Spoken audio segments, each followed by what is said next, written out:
ವಿನಾಯಕ್ ದಾಮೋದರ್ ಸಾವರ್ಕರ್ ಒಬ್ಬ ಹೇಡಿ, ಒಬ್ಬ ದೇಶದ್ರೋಹಿ. ಅವನು ಯಾವಾಗಲೂ ಬ್ರಿಟಿಷರ ಸೇವಕನಾಗಲು ಬಯಸ್ತಿದ್ದ ಎಂದು ನಮ್ಮ ಕೆಲವು ಪೊಲಿಟಿಷಿಯನ್ಸ್ ಹೇಳ್ತಾರೆ. देखिए अंग्रेजी में लिखी है तो मैं अंग्रेजी में बोल देता हूँ.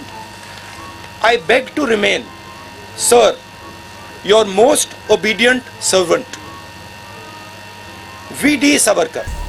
ಇನ್ನು ಕೆಲವರ ಪ್ರಕಾರ ಸಾವರ್ಕರ್ ಒಬ್ಬ ದೇವರು. ये वीर सावरकर के ही संस्कार है जो राष्ट्रवाद को हमने राष्ट्र निर्माण के मूल में रखा. ವಾಸ್ತವವಾಗಿ ನಾವು ನೋಡ್ತಾ ಹೋಗೋದಾದ್ರೆ ಇಂದಿರಾ ಗಾಂಧಿ ಒಂದು ಪತ್ರದಲ್ಲಿ ವೀರ ಸಾವರ್ಕರ್ ಒಬ್ಬ ಭಾರತದ ಅದ್ಭುತ ಮಗ ಎಂದು ಬರೆದಿದ್ದಾರೆ. ಹಾಗಾದರೆ ವೀರ ಸಾವರ್ಕರ್ ಒಬ್ಬ ಧೈರ್ಯಶಾಲಿನ, ಇಲ್ಲ ಒಬ್ಬ ಹೇಡಿನ, ಇಲ್ಲ ಬ್ರಿಟಿಷ್ ಗುಲಾಮನಾಗಿದ್ರಾ? ಒಬ್ಬ ಶೂರನಾಗಿದ್ದರೆ ಯಾಕೆ ಎಲ್ಲೂ ಕೂಡ ಅದನ್ನು ಹೇಳ್ತಾ ಇಲ್ಲ? ಸಾವರ್ಕರ್ ಐಡಿಯಾಲಜಿ ಪ್ರಕಾರ 1912ರಲ್ಲಿಯೇ ಭಾರತಕ್ಕೆ ಸ್ವಾತಂತ್ರ್ಯ ಸಿಗಬೇಕಿತ್ತು. ಆದರೆ ಯಾಕೆ 35 ವರ್ಷಗಳ ನಂತರ ಸ್ವಾತಂತ್ರ್ಯ ಸಿಕ್ತು? ಇಲ್ಲಿ ಒಂದಂತೂ ಕ್ಲಿಯರ್ ಆಗಿದೆ. ಸ್ವಾತಂತ್ರ್ಯ ಸಿಕ್ಕಿ ಇಷ್ಟು ವರ್ಷಗಳಾದರೂ ಕೂಡ 99% ಜನರಿಗೆ ವೀರ್ ಸಾವರ್ಕರ್ ಬಗ್ಗೆ ತಿಳಿದಿಲ್ಲ. ಹಾಗಾದರೆ ಬನ್ನಿ ಈ ವಿಡಿಯೋದಲ್ಲಿ ಸಾವರ್ಕರ್ ಬಗ್ಗೆ ತಿಳಿತಾ ಹೋಗೋಣ. सावरकर माने तेज, सावरकर माने त्याग, सावरकर माने तप, सावरकर माने तत्व, सावरकर माने तर्क, सावरकर माने तारुण्य, सावरकर माने तिलमिलाहट, सागरा प्राण तळमळला. ವಿನಾಯಕ್ ದಾಮೋದರ್ ಸಾವರ್ಕರ್ ಒಬ್ಬ ಕ್ರಾಂತಿಕಾರಿ. ಭಾರತದ ಸ್ವಾತಂತ್ರ್ಯಕ್ಕೋಸ್ಕರ ಸ್ವತಂತ್ರ ಸಿಕ್ಕ 31 ವರ್ಷಗಳ ಹಿಂದೆಯೇ, ಅಂದರೆ 1899ರಲ್ಲಿಯೇ ಸ್ವಾತಂತ್ರ್ಯಕ್ಕೋಸ್ಕರ ಪರಿತಪಿಸ್ತಿರ್ತಾರೆ. ಸಾವರ್ಕರ್ ಮಜನಿ ಐಡಿಯಾಲಜಿಯಿಂದ ಇನ್ಸ್ಪೈರ್ ಆಗಿರ್ತಾರೆ. ಅದರಿಂದಾಗಿಯೇ 1904ರಲ್ಲಿ ದೇಶದ ಯುವಕರನ್ನೆಲ್ಲರನ್ನೂ ಸೇರಿಸಿ ಮಹಾರಾಷ್ಟ್ರದಲ್ಲಿ ಅಭಿನವ್ ಭಾರತ್ ಎಂಬ ಗ್ರೂಪನ್ನು ಹುಟ್ಟುಹಾಕ್ತಾರೆ. ಈ ಗ್ರೂಪ್ನ ಉದ್ದೇಶ ಏನಾಗಿರುತ್ತೆ ಅಂದರೆ ಬ್ರಿಟಿಷರನ್ನು ಭಾರತದಿಂದ ಓಡಿಸೋದಾಗಿರುತ್ತೆ. ಅದಕ್ಕಾಗಿ ಸಾವರ್ಕರ್ ಲಂಡನ್ಗೆ ತೆರಳುತ್ತಾರೆ. ಅಲ್ಲಿ ಫ್ರೀ ಇಂಡಿಯಾ ಸೊಸೈಟಿಯನ್ನು ಹುಟ್ಟುಹಾಕ್ತಾರೆ. ಇದರ ಉದ್ದೇಶ ಕೂಡ ಬ್ರಿಟಿಷರನ್ನು ಭಾರತದಿಂದ ಹೊರಹಾಕೋದೇ ಆಗಿರುತ್ತೆ. ಈ ಫ್ರೀ ಇಂಡಿಯಾ ಸೊಸೈಟಿ ಪ್ರತಿ ಭಾನುವಾರ ಸಾವರ್ಕರ್ ನೇತೃತ್ವದಲ್ಲಿ ಮೀಟಿಂಗ್ ಮಾಡ್ತಿರ್ತಾರೆ. ಈ ಮೀಟಿಂಗ್ನಲ್ಲಿ ಯಾವ ಯಾವ ದೇಶದಲ್ಲಿ ಬ್ರಿಟಿಷರ ವಿರುದ್ಧ ಯಾರ್ಯಾರು ಹೋರಾಡ್ತಿದ್ದಾರೋ ಅವರೆಲ್ಲರನ್ನೂ ಕೂಡ ಒಂದೆಡೆಗೆ ಸೇರಿಸಿ ಬ್ರಿಟಿಷರನ್ನು ಹೊರಹಾಕಲು ಪ್ಲ್ಯಾನ್ ಮಾಡ್ತಿರ್ತಾರೆ. ಈ ಮೀಟಿಂಗ್ನಲ್ಲಿ ಫಾದರ್ ಆಫ್ ರೆವಲ್ಯೂಷನ್ ಅಂತ ಕರೆಯುವ ಲೆನಿನ್ ಕೂಡ ಭಾಗಿಯಾಗ್ತಿರ್ತಾರೆ. ಯಾಕಂದರೆ ಲೆನಿನ್ನು ಸಾವರ್ಕರ್ ಅವರ ಶಿಷ್ಯನಾಗಿರ್ತಾರೆ. ವೀರ್ ಸಾವರ್ಕರ್ ಭಾರತದಲ್ಲಿ ಒಂದು ದೊಡ್ಡ ಕ್ರಾಂತಿಯನ್ನು ಮಾಡಲು ಪ್ರಯತ್ನಿಸ್ತಾ ಇರ್ತಾರೆ. ಇದಕ್ಕಾಗಿ ಬುಕ್ಸ್ಗಳಲ್ಲಿ ಗನ್ಗಳನ್ನು ಸಪ್ಲೈ ಮಾಡ್ತಿರ್ತಾರೆ.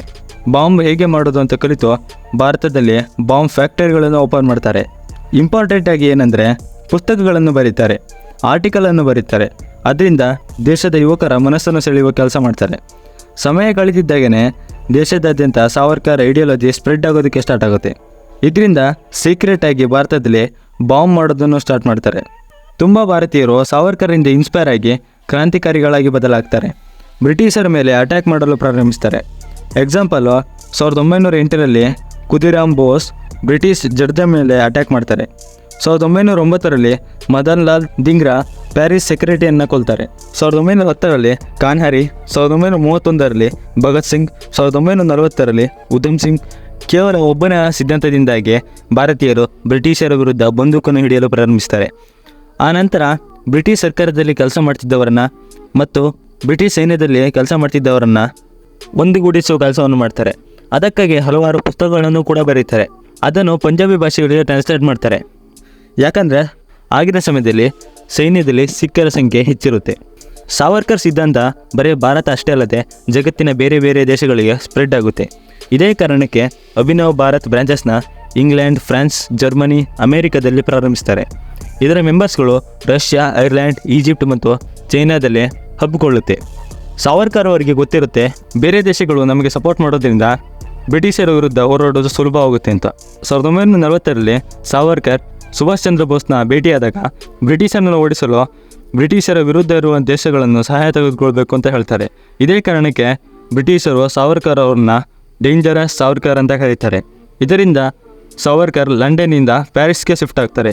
ಯಾವಾಗ ಸಾವರ್ಕರ್ ಎಲ್ಲಿ ಹುಡುಕಿದ್ರು ಸಿಕ್ಕದಿದ್ದಾಗ ಕ್ರಾಂತಿಕಾರಿಗಳೊಂದು ಯಾರೆಲ್ಲ ಗುರುತಿಸಿಕೊಂಡಿರ್ತಾರೋ ಅವರೆಲ್ಲರನ್ನೂ ಕೂಡ ಕರ್ಕೊಬಂದು ಟಾರ್ಚರ್ ಮಾಡೋದಕ್ಕೆ ಸ್ಟಾರ್ಟ್ ಮಾಡ್ತಾರೆ. ತಮ್ಮ ಜೊತೆಗಿದ್ದವರಿಗೆ ಟಾರ್ಚರ್ ಮಾಡ್ತಿದ್ದಾರೆ ಅಂತ ಗೊತ್ತಾದ ತಕ್ಷಣ ಸಾವರ್ಕರ್ ಲಂಡನ್ಗೆ ಬಂದು ಸರೆಂಡರ್ ಆಗ್ತಾರೆ. ಸಾವರ್ಕರ್ ನಿಜವಾಗಿಯೂ ಹೇಡಿಯಾಗಿದ್ದರೆ ಬಂದು ಸರೆಂಡರ್ ಆಗ್ತಿದ್ರಾ? ಬ್ರಿಟಿಷರಿಗೆ ಒಂದು ಹೆದರಿಕೆ ಶುರುವಾಗಿರುತ್ತೆ. ಯಾಕಂದರೆ ಸಾವರ್ಕರ್ ಸಿದ್ಧಾಂತದಿಂದಾಗಿ ಬ್ರಿಟಿಷರ ಮೇಲೆ ಅಟ್ಯಾಕ್ಗಳು ಸ್ಟಾರ್ಟ್ ಆಗಿರುತ್ತೆ. ಬೇರೆ ದೇಶಗಳೊಂದಿಗೆ ಸೇರಿ ಬ್ರಿಟಿಷರ ವಿರುದ್ಧ ಸಿಡಿದೇಳಲು ಪ್ರಾರಂಭಿಸಿರ್ತಾರೆ. ಬ್ರಿಟಿಷರ ಸೇನೆಯಲ್ಲಿ ಭಾರತೀಯರ ಸೈನಿಕರ ಪ್ರಾಬಲ್ಯ ಹೆಚ್ಚಿರುತ್ತೆ. ಇದೆಲ್ಲವೂ ಕೂಡ ಒಬ್ಬ ಮನುಷ್ಯನ ಐಡಿಯಾಲಜಿಯಿಂದ ಆಗಿತ್ತು. ಬ್ರಿಟಿಷರು ಸಾವರ್ಕರ್ಗೆ ಎಷ್ಟು ಹೆದರುತ್ತಿದ್ದರು ಅಂದರೆ, ಸಾವರ್ಕರ್ನ ಕಾಮನ್ ಮರ್ಡರರ್ ಮತ್ತು ಡೇಂಜರಸ್ ಅಂತ ಕರೀತಿದ್ರು. ಹಾಗಾದರೆ ಯಾಕೆ ಸಾವರ್ಕರ್ ಆ ಲೆಟರ್ನಲ್ಲಿ ನಾನು ನಿಮ್ಮ ಗುಲಾಮನಾಗಿರ್ತೀನಿ ಅಂತ ಹೇಳಿರ್ತಾರೆ? ನಿಜವಾಗಿಯೂ ಸಾವರ್ಕರ್ ಬ್ರಿಟಿಷರಿಗೆ ಹೆದರಿದ್ರ?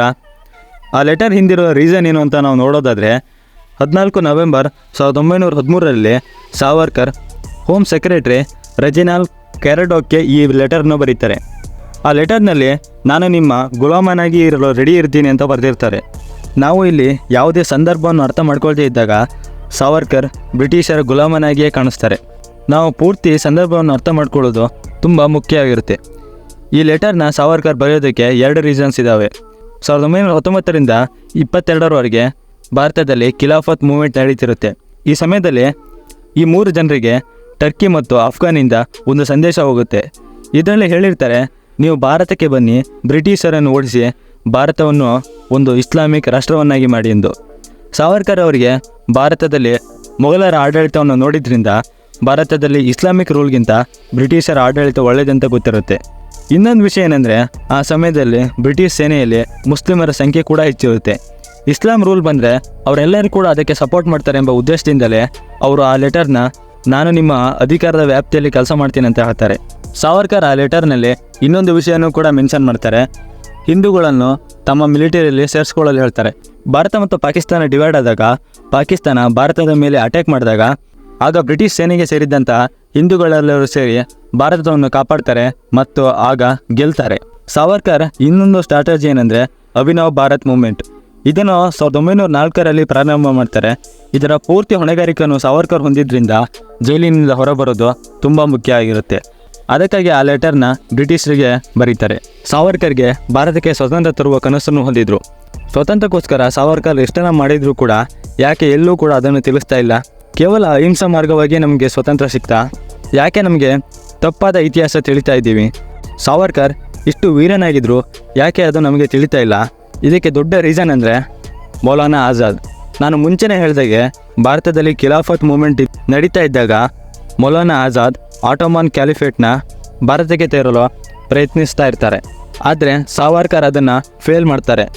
ಇನ್ನೊಂದು ವಿಷಯ ಏನಂದರೆ, ಮೌಲಾನಾ ಆಜಾದ್ ನಮ್ಮ ದೇಶದ ಮೊದಲ ಎಜುಕೇಷನ್ ಮಿನಿಸ್ಟರ್. ಈಗ ಯೋಚನೆ ಮಾಡಿ, ನಿಜವಾಗಲೂ ಸಾವರ್ಕರ್ ರಿಯಲ್ ಹಿಸ್ಟರಿ ನಾವು ತಿಳಿಬೋದಾ? ಇದೇ ರೀಸನ್ನಿಂದ ವೀರ್ ಸಾವರ್ಕರ್ ಬಗ್ಗೆ ನಮಗೆ ಎಲ್ಲೂ ಕೂಡ ತಿಳಿತಾ ಇಲ್ಲ. ಭಾರತಕ್ಕೆ ಸ್ವತಂತ್ರ ಕೇವಲ ಅಹಿಂಸಾ ಮಾರ್ಗವಾಗಿಯೇ ಸಿಗ್ತಾ? ಸತ್ಯಾಗ್ರಹದಿಂದ ಸಿಗ್ತಾ? ಇಂಡಿಯಾನ ಆಳಿದ ಫಾರ್ಮರ್ ಬ್ರಿಟಿಷ್ ಪ್ರೈಮ್ ಮಿನಿಸ್ಟರ್ ಹೇಳ್ತಾರೆ, ಭಾರತ ಸ್ವಾತಂತ್ರ್ಯದಲ್ಲಿ ಸಾವರ್ಕರ್, ನೇತಾಜಿ, ಭಗತ್ ಸಿಂಗ್ರ ಕೈ ದೊಡ್ಡದಾಗಿ ಕೆಲಸ ಮಾಡಿದೆ ಎಂದು ಹೇಳ್ತಾರೆ. ಇದೆಲ್ಲ ಕೇಳಿದ ಮೇಲೆ ನನಗೆ ಬಂದಿರೋ ಪ್ರಶ್ನೆ ಏನಂದರೆ, ಯಾಕೆ ಕೇವಲ ನಮಗೆ ಒಂದು ಸೈಡ್ ಸ್ಟೋರಿ ಮಾತ್ರ ಹೇಳ್ತಿದ್ದಾರೆ?